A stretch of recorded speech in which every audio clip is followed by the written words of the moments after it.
नमस्कार, आप देख रहे हैं मिरर मीडिया। मैं हूं अनुपम कुमार। हमारे खास कार्यक्रम खबरनामा में आपका स्वागत है।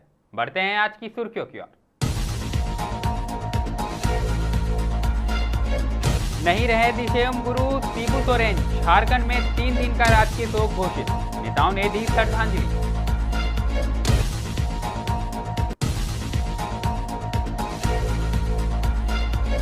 सावन के अंतिम सोमवारी पर शिवालयों में उमड़ा श्रद्धालुओं का सैलाब, सुबह से लगी रही कतारें।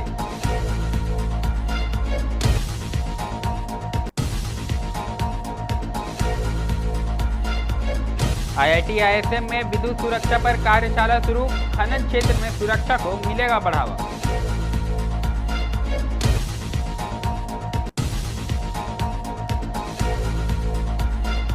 धनबाद में सरायकेला पुलिस की बड़ी छापेमारी, भारी मात्रा में गांजा समेत 3 आरोपी गिरफ्तार।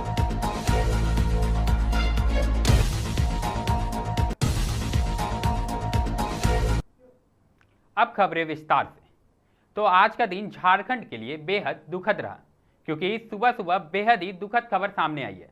झारखंड के पूर्व मुख्यमंत्री और झारखंड आंदोलन के प्रखर नेता दिशोम गुरु शिबू सोरेन का सोमवार को दिल्ली के सरगंगा अस्पताल में निधन हो गया। वह 81 वर्ष के थे और लंबे समय से बीमार चल रहे थे। किडनी समस्या के कारण उनका लंबे समय से इलाज चल रहा था। उनके निधन की पुष्टि उनके पुत्र और झारखंड के मुख्यमंत्री हेमंत सोरेन ने की। शिबू सोरेन के निधन की खबर मिलते ही पूरे झारखंड में शोक की लहर है। आदिवासी समाज सहित राज्य के सभी वर्गों में गहरा दुख व्याप्त है। मुख्यमंत्री हेमंत सोरेन ने सोशल मीडिया के माध्यम से पिता के निधन की जानकारी साझा करते हुए कहा कि उन्होंने सिर्फ एक पिता ही नहीं बल्कि झारखंड की आत्मा को खो दिया है। उनके निधन के बाद राजनीतिक गलियारों में भी शोक की लहर है। राष्ट्रपति द्रौपदी मुर्मू, प्रधानमंत्री नरेंद्र मोदी और गृह मंत्री अमित शाह सहित देश के तमाम नेताओं ने उन्हें श्रद्धांजलि अर्पित की है। राज्य सरकार ने शिबू सोरेन के सम्मान में 4 अगस्त से 6 अगस्त तक 3 दिवसीय राजकीय शोक की घोषणा भी की है। इस दौरान सभी सरकारी कार्यालयों में कोई आधिकारिक कार्य नहीं किया जाएगा। साथ ही सभी सरकारी भवनों पर राष्ट्रीय ध्वज आधा झुका रहेगा। झारखंड के राजनीति के इतिहास में शिबू सोरेन का योगदान अमिट है। वे 3 बार राज्य के मुख्यमंत्री और केंद्र सरकार में कई बार कैबिनेट मंत्री के रूप में कार्यरत रहे। उन्होंने झारखंड को एक अलग राज्य का दर्जा दिलाने में लंबा संघर्ष किया और आदिवासियों के हक अधिकार की लड़ाई में हमेशा अग्रणी भूमिका निभाई है। वहीं उनके पार्थिव शरीर को रांची लाने की तैयारी की जा रही है, जहां जनता उन्हें अंतिम विदाई दे सकेगी और राजकीय सम्मान के साथ उनका अंतिम संस्कार होगा।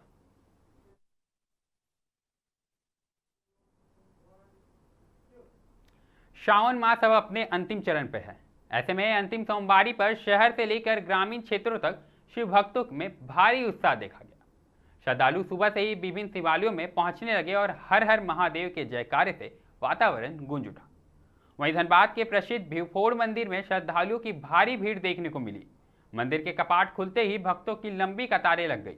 लोग अपनी बारी का इंतजार करते हुए बोल बम और जय भोलेनाथ के उद्घोष के साथ भगवान शिव की पूजा अर्चना करने में लीन नजर आए।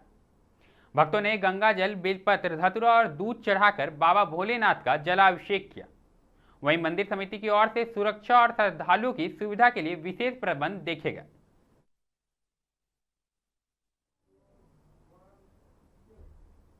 IIT ISM धनबाद में सोमवार से सतत खनन में विद्युत सुरक्षा और एहतियाती उपायों पर आधारित 4 दिवसीय कार्यशाला की शुरुआत हुई।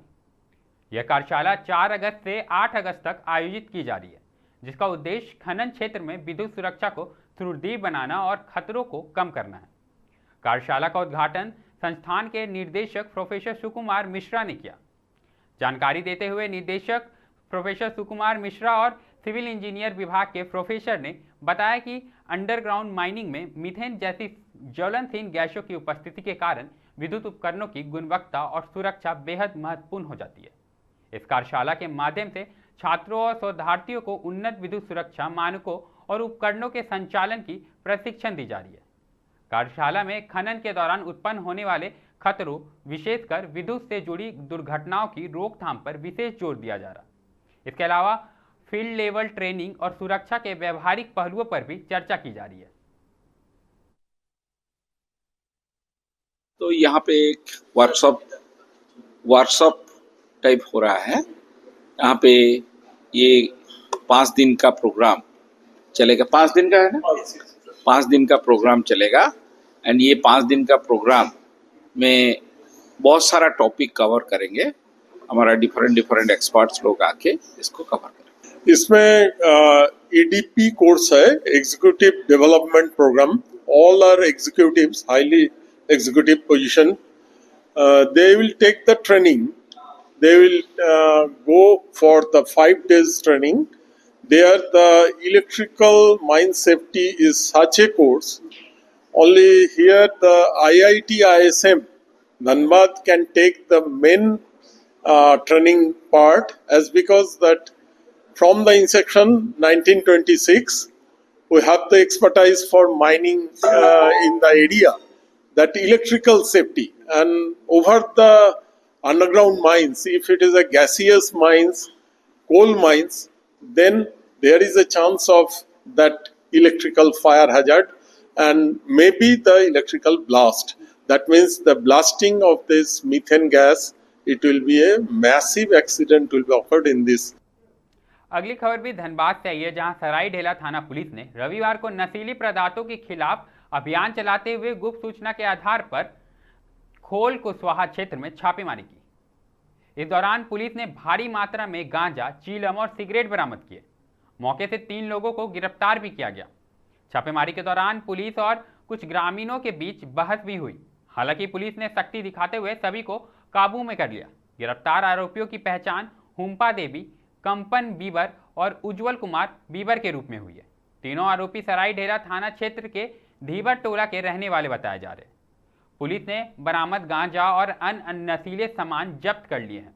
थाना प्रभारी ने बताया कि गिरफ्तार आरोपियों से पूछताछ की जा रही है और इस मामले में आगे की कार्रवाई जारी है। खबर अब तक में अभी के लिए फिलहाल इतना ही। ऐसी तमाम खबरों से हम आपको अवगत कराते रहेंगे। देखते रहें मिरर मीडिया।